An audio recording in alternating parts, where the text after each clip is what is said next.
जी अस्सलाम वालेकुम, मैं हूं नबी राजफरमा। सबसे पहले एक बात दुरूशी पढ़ें, अल्लाहुम्मा सल्ली अला सय्यिदना व मौलाना मुहम्मद बारिक वसल्लम। नवंबर की आज 13 तारीख है और बरोज़ एतवार। सबसे पहले दुआ करें कि अल्लाह ताला मेरी वालिदा मोहतरमा की मग़फ़िरत फ़रमाए, जन्नतुल फ़िरदौस में आका दो जहान सल्लल्लाहु अलैहि वसल्लम के महल्ले में, उनके पड़ोस में उनको आलीशान घर अता फ़रमाए। हमारे सब फौतशुदगान बुज़ुर्गान की अल्लाह ताला मग़फ़िरत फ़रमाए, आमीन सुम्मा आमीन। आज का टॉपिक ये है कि जी मेरी गंदम की काश्त हो रही है और मैंने कुछ की थी 17 अक्टूबर को। इस वक्त मेरी भरपूर काश्त है, 2-3 दिन में मुकम्मल हो जाएगी। लेकिन ये बाद कपास है, तो इसमें कुछ ज़मीनें खाली पड़ी थी। तो मैं ये बताऊंगा कि हम दोहरी काश्त शर्ह कर बरशुमार जुर्म में 7 इंच वाली ड्रिल को क्यों कर रहे हैं और उसके पीछे सुहागा क्यों बांध रहे हैं। ये मेरा टॉपिक है। इसमें मैं आपको थोड़ी सी फील्ड में और सीट डेप्थ कितनी होनी चाहिए। वैसे जो मेरी ड्रिल है ना, वो मैंने आधे इंच गहरी की है, क्योंकि मुझे इस ज़मीन में ना कहीं कहीं खदशात है, कहीं कहीं पैचेस में। ये आपको नज़र आ रहा होगा कि ये देखें, ये सामने इस किकर के सामने वाले रुख में जो वतर है कम है, मतलब इसमें कुछ ना कुछ पैचेस में वतर हल्का है। इसीलिए फिर मुझे मजबूरन इस वाले एकड़ में अच्छा वतर है, ऊपर जहाँ ड्रिल हो रही है वहाँ पर भी आपको वो पैचेस में नज़र आ रहा है कि जी वतर कम है। तो अभी क्या कर रहे हैं कि हमने ड्रिल को जो है ना वो थोड़ा सा डीपर किया है, आधा इंच डीपर किया है। पहले ये 2 इंच पे कर रही थी, 2.5 इंच पे कर रही थी। अब ये देखें, ये दाना पड़ा है जहाँ पर ये मैंने इंची टेप रखी हुई है, ये गंदम का बीज पड़ा हुआ है और इस पर हमने रखी है। तो ये तकरीबन जो है ना वो 3 इंच पर एडजस्ट है। और ये वाला जो है ना, ये कौन सा कोड है, ये जो पीछे होता है ना, वो जो बन्नी बनाता है, ये आपको नज़र आ रहा होगा।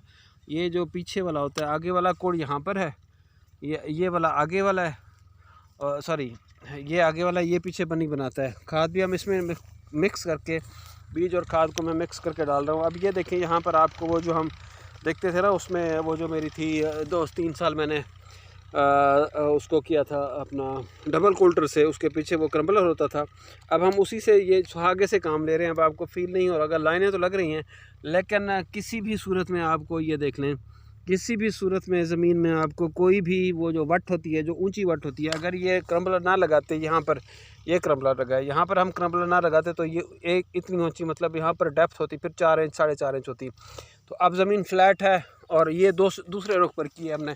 ये आपको ट्रैक्टर नज़र आ रहा है, मैं आपको दिखाता हूँ कि ये हमारी कुछ दरियाई ज़मीन है, दरिया चनाब का बेल्ट है। यहाँ पर पानी आ गया, तो उस वजह से ज़मीन में जो है ना वो ये काफ़ी चीज़ें, इसमें रेजिड्यू बहुत ज़्यादा था। इसको हमने 2-2 रोटावेटर किए हैं, उसके बाद फिर हमने इसको 2-2 हल चलाकर तब जाकर ये ज़मीन खुली है। ज़मीन बंद हो गई थी उसमें, फिर वो ये खब्बल और काफ़ी चीज़ें थी, ज़मीन बिल्कुल ही पतली हालत में थी। अब ये देखें, यहाँ पर ना पहले हम एक रुख में कर चुके हैं, ये आपको मैं दिखाता हूँ। ये पहले एक रुख में हमारी ड्रिल हो चुकी है। इसमें हमने 60 kg सीड डालना है। इसमें हम 30 किलो इस रुख में कर चुके हैं और 30 किलो जो है ना वो हम फिर वर्टिकल में कर रहे हैं। तो हमारा मकसद ये होगा कि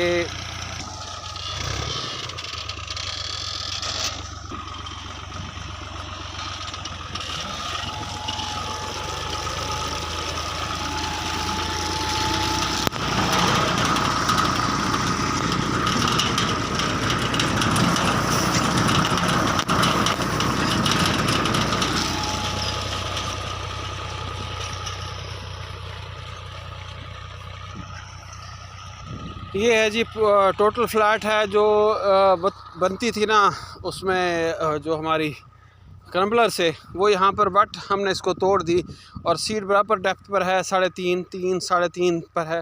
क्योंकि मैंने जैसे आपको बताया, वो देखें, वो आपको नज़र आ रहा है। यहाँ पर ज़मीन में थोड़ा सा अब हम रौनी करते हैं तो फिर काम ख़राब होता है, ज़मीन में बहुत ज़्यादा रेजिड्यू था। अब क्रम्बलर का काम हम इसी सुहागे से करवा रहे हैं। हमारी सीड डेप्थ कहीं भी ऊपर नीचे नहीं हो रही, और इसका मकसद ये हुआ कि जो हम ज़िगज़ैग कर रहे हैं ना, ये वाला और ये वाला, ये देखें, यहाँ पर ये लाइन चल रही है और यहाँ पर भी ये लाइन चल रही है।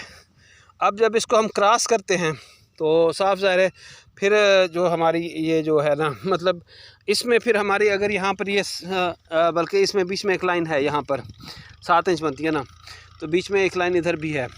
तो ये वाली, ये देखें, ये वाली, ये यहाँ पर हम ये केमिस्ट्री बन रही है। ये है जनाब हमारी शरह बीज। अब देखें कि इसमें भी वर्टिकल लाइन चल रही है, ये भी चल रही है, ये भी चल रही है, ये भी चल रही है, 3 लाइनें चल रही हैं। तो हमारा फिर 3.5 इंच पर इसका जो है ना, हम अगर चेक करें तो 3.5 इंच पर हमारी डेप्थ आ जाएगी।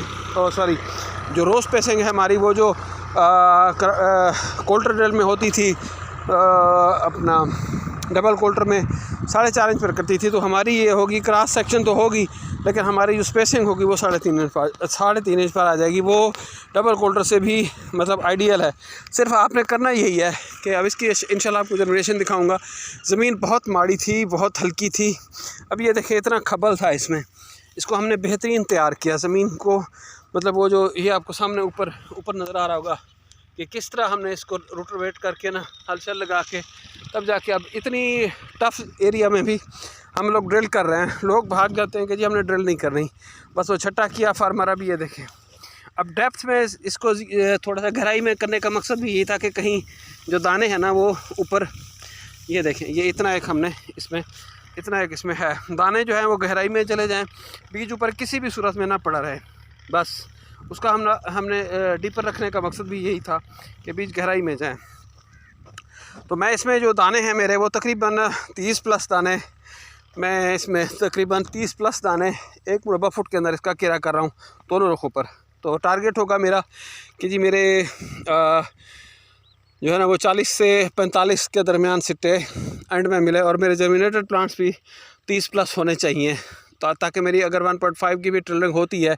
और दूसरा मैं लेट हूँ थोड़ा सा, मैं इसको अक्टूबर में करता, लेकिन अब मैं आ गया हूँ तकरीबन, ये आज 13 नवंबर है, मुझे कल तक इस 30 एकड़ के प्लाट में मैं कल तक इसमें फ्री हो जाऊँगा। इसीलिए ज़रा खाद भी डाल रहे हैं, और खाद मैं तकरीबन 1.5 एकड़ में 1 DAP इसके साथ मिक्स कर रहा हूँ। 1.5 एकड़ में 1 DAP हम पहले पानी पर, उसमें फिर 1 बोरी यूरिया डाल के हम देंगे। प्लांट पॉपुलेशन में जो है ना वो उस पर फोकस यही कर रहा हूँ कि किसी भी सूरत में ज़मीन के हल्के होने की सूरत में, ज़मीन की तैयारी के हल्के होने की सूरत में, किसी भी फैक्टर की वजह से मेरी ट्रिलिंग कम हो, लेकिन मेरा बीज इतना पड़ा हो कि मुझे ट्रिलिंग की ज़रूरत ही ना हो तो कम हो, मेरी थोड़ी सी भी ट्रिलिंग हो जाए, आई विल बी ओके। आगे मैंने खुराक उन्हीं को देनी है, मदर शूट को, ताकि सेहतमंद खुराक दे के मैं उनको उठा के ले जाऊँ इंशाल्लाह ताला। थैंक यू जी, अल्लाह हाफ़िज़।